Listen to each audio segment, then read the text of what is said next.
Salut, c'est 6h33. Moi, c'est Rorschach, le chanteur.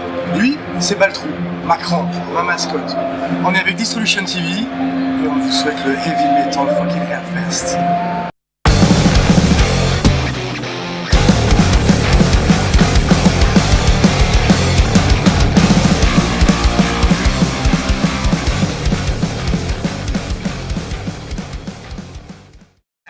Ouais, on est sur un nouvel album.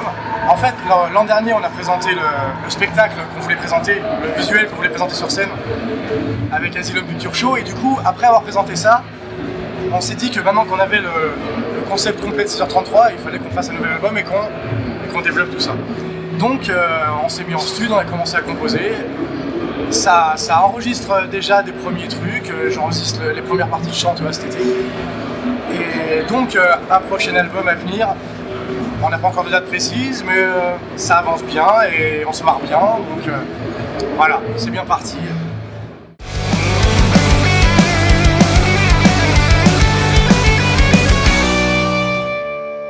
Alors, avec Arnaud Strobel, c'était particulier, puisqu'il était, on va dire, en intérim de chanteur, le temps que, après le départ du premier chanteur et jusqu'à mon arrivée. Donc au moment où je suis arrivé, on a fait une collaboration, on était déjà dessus, et puis on s'amusait bien. Donc c'était vraiment un partenariat sur un album. Là on est plus sur sûrement un featuring, ouais, probablement. On a envie de bosser avec un ou deux artistes. On n'a pas encore lancé la machine parce qu'on est encore en train de travailler sur le projet. Mais on espère que ça sera sympa. Mais oui, on a envie de faire une collaboration, au moins une, et puis voilà, voir à qui ça pourrait intéresser. C'est à mettre en place.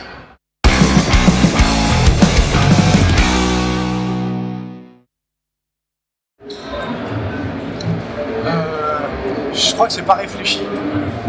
Ça se passe en général. Tu sais, c'est une question de choix dans la vie. Quand tu avances, il se passe un truc, tu fais un choix, tu choisis de bosser avec lui ou pas.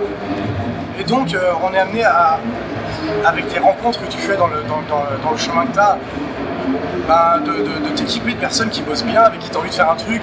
Que ça soit, par exemple, lui, parce qu'au départ, c'est le fan numéro 1 de 6h33, moi je l'ai rencontré comme ça. Et on est devenus copains direct, et puis finalement le mec sait tout faire. Donc tu vois, il est rentré dans la team, il nous a sorti de la merde 10 000 fois. Il est dans l'écran des animations qu'on a montées, dans le spectacle qu'on a sur l'écran du Asylum Picture Show. En fait, c'est des rencontres. On a une lighteuse aussi qu'on a rencontrée par le plus grand des hasards, mais qui est devenue une partie incontournable du groupe, parce qu'elle amène tout l'esthétique avec les lumières qu'il y a et le travail qu'il y a de live sur scène. Donc en fait, c'est au gré des rencontres, des gens qui s'intéressent au projet. Et on n'est pas un groupe, enfin c'est pas fermé en fait. Dès qu'on sent qu'il y a quelque chose de sympa à faire avec quelqu'un, qui nous fait plaisir, qui nous amuse ou qui nous. Voilà, et ben on n'hésite pas en fait, c'est pas plus simple c'est pas plus compliqué que ça.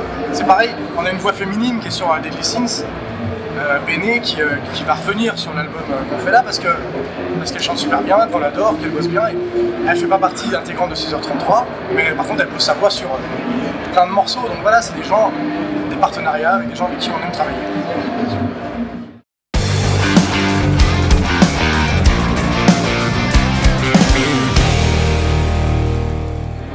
C'est pas réfléchi. Et en fait, il n'y a rien qu'on réfléchit trop à part essayer de faire les choses bien, tu vois, mais sinon, non, déjà, toute la composition est faite par Nico, le guitariste, qui compose tout. Donc déjà, ça sort de son esprit torturé, tout ça. Après, il est en collaboration avec Owakanitoa, qui est le claviériste qui a le masque de V pour Vendetta sur scène, qui travaille sur les arrangements, qui fait les programmations de batterie. Donc tous les deux collaborent pour pondre la musique, et moi je fais les paroles. C'est plus qu'on se comprend quand on bosse. En fait, on se comprend. On compose d'une façon très spéciale, parce que Nico m'envoie même des lignes de chant avec des sonorités qu'il voudrait entendre et qui sont de bonnes sonorités, et moi je dois caler des mots là-dessus. Donc c'est un exercice de style particulier et qui fonctionne en fait. Et je pense que c'est plutôt rare. Donc en fait, c'est plutôt une collaboration qui marche.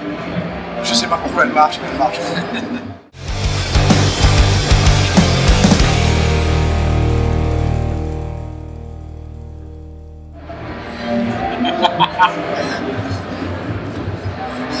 C'est pas le bordel parce que le bordel ça veut dire que c'est pas contrôlé ni rien, alors que ce qu'on fait c'est plutôt quand même très carré. La partie électro de la musique qu'on fait nous impose de toute façon avec la batterie quelque chose de quand même ça peut pas partir en sucette complètement.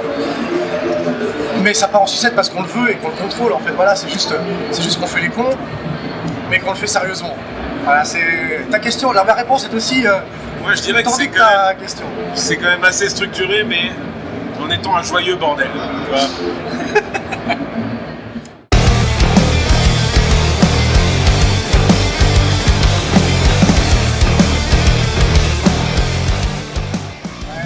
C'est l'inverse. C'est la musique qui nous inspire tout. C'est la musique qui m'inspire le concept. En fait, en général, c'est moi qui amène le concept. Enfin, pareil, on débat à tous les trois.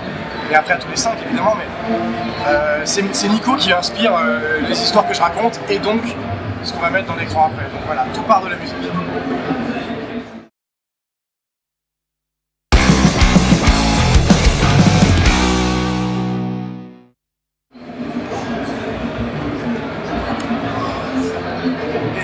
Déjà, ouais, metal rock. Le problème c'est qu'il n'y a pas de rock en France, déjà. Je suis désolé. Si Chaka Ponk, c'est rock. Chaka Ponk, c'est rock. Électro-rock, voilà. Mais on n'a pas beaucoup de groupes de rock en fait. En tout cas médiatisé, le rock en France, c'est du rock quoi. C'est du Kyo, c'est du Bébé Brune.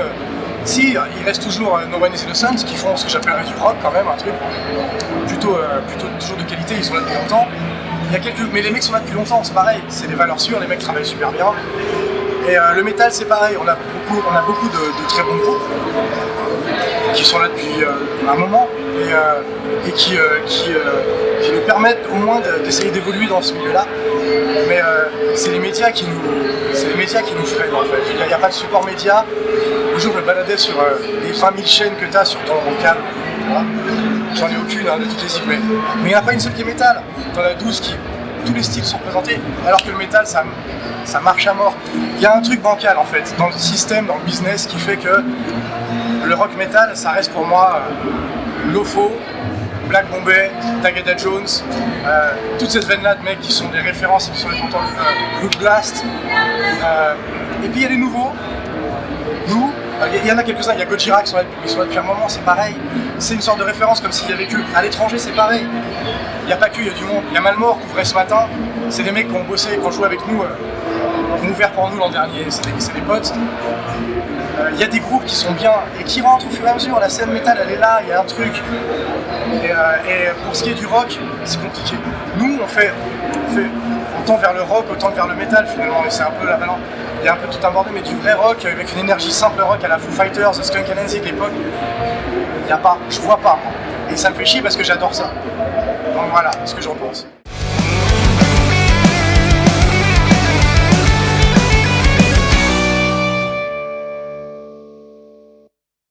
Alors, les masques c'est spécial parce que ça te désinhibe, mais t'as pas d'expression sur le visage.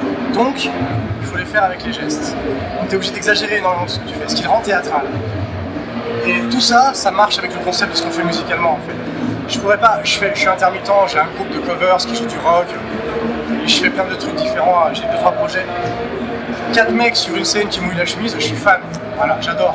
Mais ça colle pas du tout avec ce qu'on fait, c'est tout en fait. Ce qu'on fait musicalement, c'est très imagé, simplement quand je l'écoute, je vois des choses dans ma tête. Donc je peux pas arriver avec un t-shirt comme As, avec un short et envoyer, ça colle pas avec le truc. Donc on n'y a jamais pensé. Après il y a des moments de remise en question, tu vois, quand on n'a pas de batterie, on n'a pas de batterie sur scène, les masques, tu te remets en question souvent dans ton parcours de Zikos, et du coup des moments, tu y penses à un moment, tu te remets en question et tu te dis, et si, tu réfléchis, tu fais, oh attends c'est de la merde, voilà, c'est tout en fait.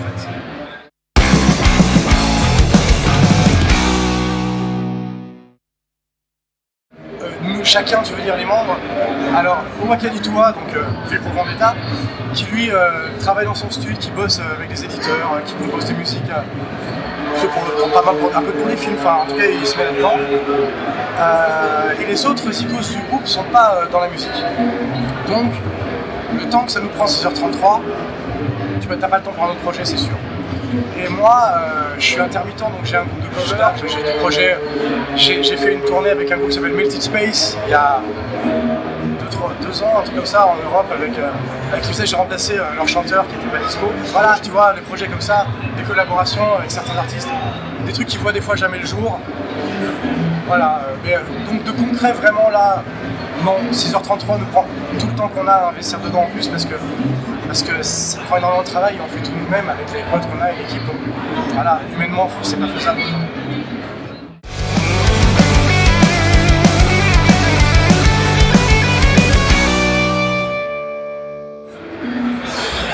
Tu m'attends. Je vais même pas te mitonner en te sortant les 3-4. Il y a plein de gens qui ont des explications improbables. On reçoit des messages de gens. L'autre jour, j'en ai eu une encore. Je fais merde, tellement on l'avait sorti. Je sais pas ce que c'était, mais c'était pas ça. Et t'en as qui vont parler du truc 6.3 de l'apôtre machin dans la Bible et tout. En fait, bon maintenant, les gens le savent dans la plupart. Donc le groupe, j'y étais pas. Donc voilà, je te raconte le truc. Mais ils étaient tous torchés. Et en fait, chacun faisait... Ouais, tu vois, ça commence bien, tu vois. Tu sais, c'est pas il était une fois... Ils étaient tous torchés. Ils faisaient tous partie de certains groupes différents. Et ils se sont retrouvés sur ça, ils se sont dit, putain, si on cassait les barrières, parce que t'es toujours... sinon... Et si on faisait un projet complètement barge, on n'aurait pas de limite. Ok, super, ouais. Tu sais, ces projets que tu fais, putain, ouais, grave. Grave, demain, ouais, grave. Et si on s'en souvient demain, comment on va appeler le groupe? Et il était 6h33, c'est pas plus con que ça. Et les mecs se sont dit, je sais pas qui a dit, si on s'en souvient demain, les trucs c'est toujours cool. Voilà pourquoi. C'est nul, hein, mais en vrai, c'est que ça marche. Des fois, j'en ai eu plein des projets. Tu cherches un nom pendant 10 ans, tu te prends la tête avec toutes tes icônes, parce qu'il faut que ça ait un sens, les couilles, machin, ce que tu veux. Et ben là, tu vois, on est en tête de liste à chaque fois parce que les chiffres sont avant les lettres. Et tout le monde s'en souvient, bordel. Et des 33, je te le dis maintenant, et toi qui regardes la vidéo, tu t'en souviendras, à chaque fois qu'il y a un 33, pense 6h33. Même quand le médecin dit, tiens là, on dit 33. Tu penses, tu vas voir, il y a des 33 partout. À partir de maintenant, dans vos vies, il va y avoir des 33 partout. Donc c'est marrant en fait, c'est improbable. Et ça reste, voilà. J'ai pas mieux comme explication.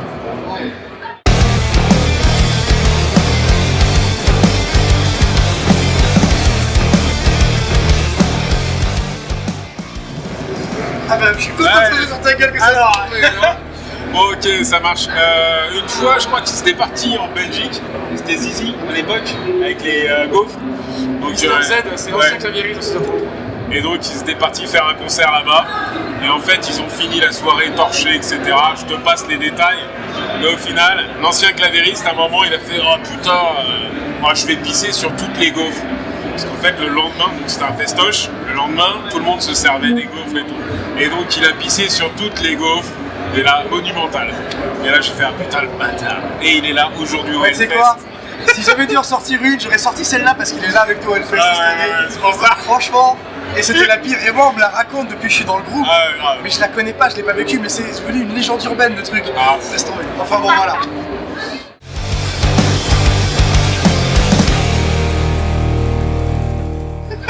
Moi j'étais pas là. Moi non plus. Pas le groupe en tout cas, c'est sûr. Tu vois, il y en a pas un qui est assez con. Je crois pas qu'il ait goûté sa propre pisse, même fatigué. Damien, si tu le regardes, quand on le verra.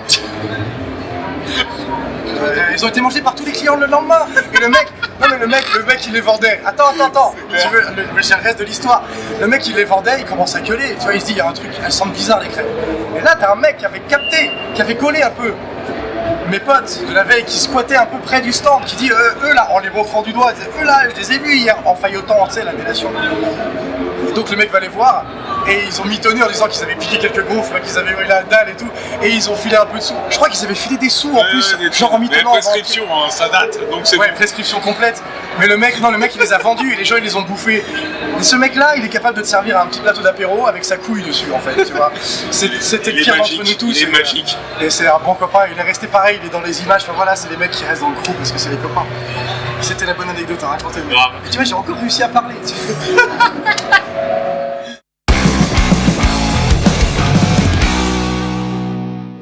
Super, on a des fans, merci les gars, c'est cool, et les filles aussi, on adore ça. Et c'est grâce à vous qu'on est là. Et merci à ceux qui nous interviewent comme vous. parce qu'on est là et qu'on s'amuse bien et qu'on a l'impression de faire des trucs cool et que dans ce milieu dont on parlait tout à l'heure, ça fait du bien. Voilà. Et en étant premier fan, j'espère les voir bientôt au Hellfest, on sait jamais, sur un malentendu. À partager la scène avec Mike Patton, ça serait royal.